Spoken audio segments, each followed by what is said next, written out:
Okay, so in this clip, you've got De'Erica Hamby ISO'd on the block against Arike Agumbawale. This is obviously a huge mismatch, so she's going to face her up and start backing her down. Notice Natasha Howard starts to cheat over, but as she continues her back down, Natasha Howard doesn't really do anything. She's stunting at the ball, but she's not really impeding Hamby's progress against Arike.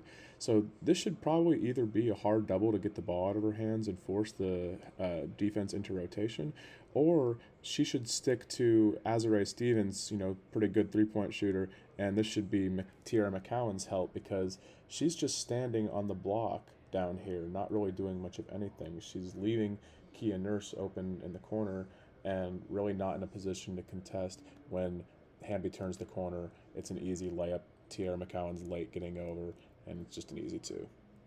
This one is just an example of how much Tiara McCowan struggles to defend in space, especially against quick, mobile, good ball handling bigs like De'Erica Hamby.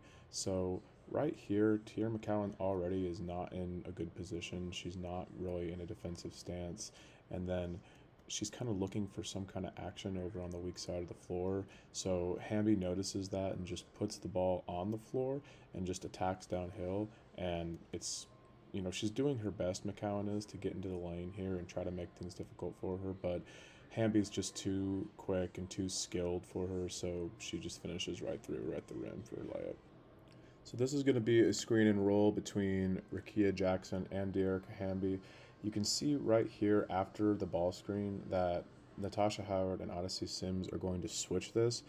So if they're switching this screen, like why is Natasha Howard standing right here? That's not a good spot to be if you're going to switch. So whatever.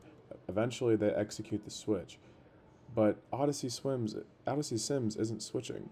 She's still trying to stay with Rakia Jackson when Natasha Howard's already guarding her. So De'Erica Hamby's role is absolutely wide open. So easy bounce pass and two. So the Wings pick and roll defense is so bad that even when there's absolutely no screen, they still get absolutely cooked. So what is Tira McCowan doing right here? She might be thinking that De'Erica Hamby is coming up to set a ball screen, so she's already preemptively going to be in drop coverage. But really, what she's just doing is standing in the middle of space, not guarding anyone at all. So even if she is going to be in drop coverage off a screen right here, she's not in a position to make any kind of contest. But of course, what happens is that Hamby's not setting a screen. She's just going to catch a pass from Ari McDonald and knock down a wide open three. As much as ball screens give the Wings trouble, off ball screens give them even more difficulty. So, as you can see right here, Laisha Clarendon is going to call for a back screen for Rakia Jackson to cut through. So, the screen gets set, and when that screen gets set, that has to be a switch. JC Sheldon has to take Rakia Jackson on the cut. Odyssey Sims needs to stay with Clarendon, and you're fine. But instead, what happens here is Rakia Jackson cuts through, and Odyssey Sims is trying to fight over the screen, and JC Sheldon is sticking with the screener Clarendon, and the result is a wide open cut and an easy layup. Right here, Odyssey Sims is trying to ice this ball screen. So she wants to keep Rakia Jackson, the ball handler, to the sideline and stop her from getting in the lane. The problem is Tiara McCowan is in the complete wrong position to do this. I'm not sure what she thinks she's doing here. If they're going to ice the screen, she needs to be over and cutting off the ball handler, not allowing her a lane to the basket. Instead, she's standing in no man's land, and Rakia Jackson can easily, with the dribble move, beat Odyssey Sims, who's, again, icing the screen. She gets a wide open lane to the rim. That brings help. So Natasha Howard crashes down. So right now, the shooter in the corner is wide open if Rakia Jackson wants to make that cross-court pass. But instead, she's a talented offensive player. The defense is off balance, and she can just pump fake and end up finishing for two. Okay, the ball has just crossed half court, and Clarendon's calling for a screen from Hamby, putting Tiara McCowan in the action again. So here comes the screen, and Tiara McCowan is in drop.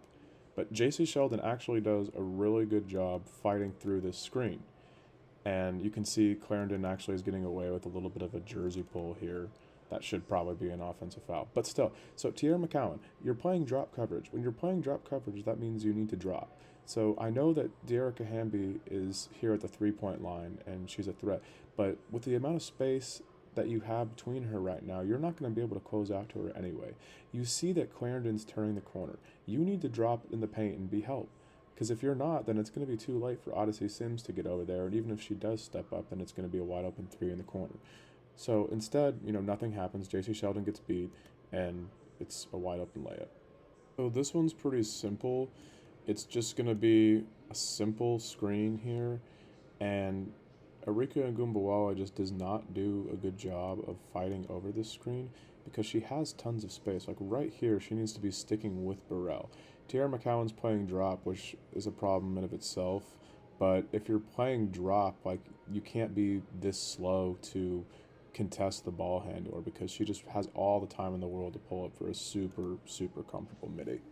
So this is just going to be another example of poor pick and roll defense, poor drop coverage, and bad help from the Wings defense. So the screen gets set, and they're in drop coverage.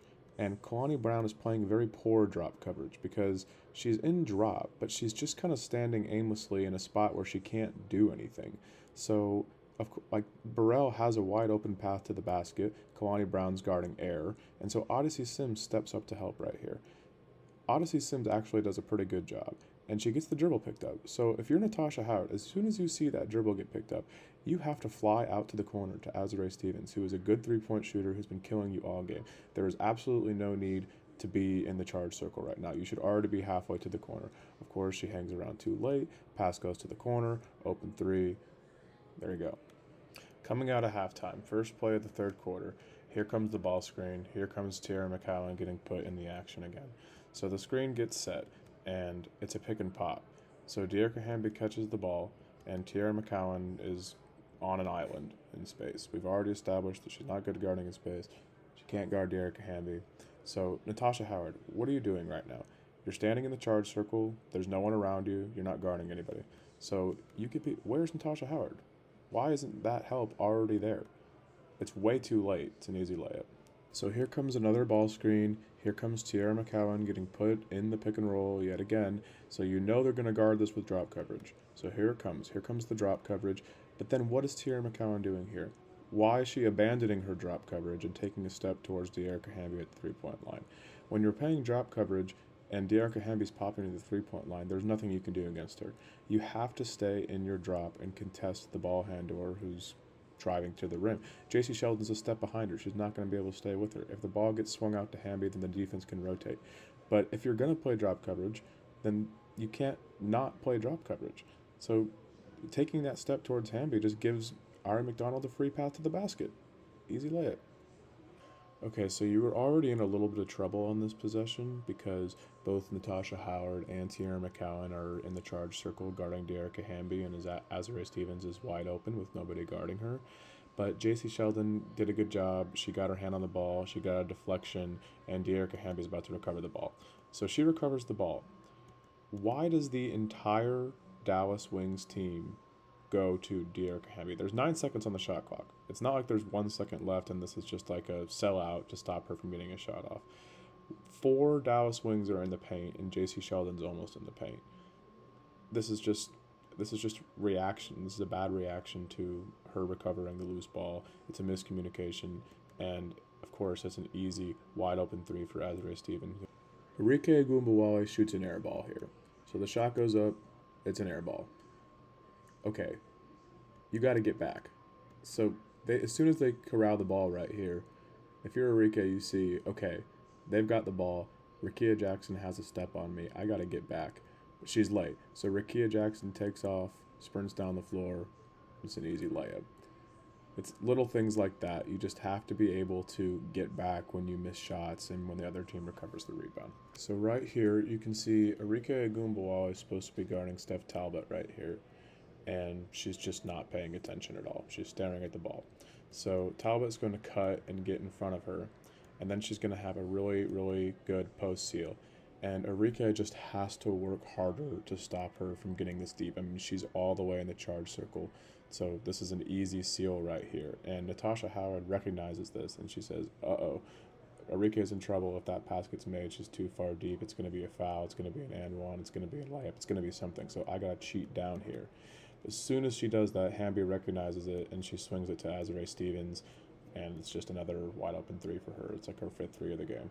This one was another case of off-ball screening action giving the Wings problems. So here comes Azare Stevens to set a off-ball screen with against Monique Billings and JC Sheldon, and you can see here JC's trying to cheat and go under the screen, but she's not really looking at what Rakia Jackson is doing. This probably should have just been a switch, but again, it's poor awareness, and so instead of going through the screen, Rakia Jackson just stops on a dime, makes a backdoor cut, and of course it's wide open.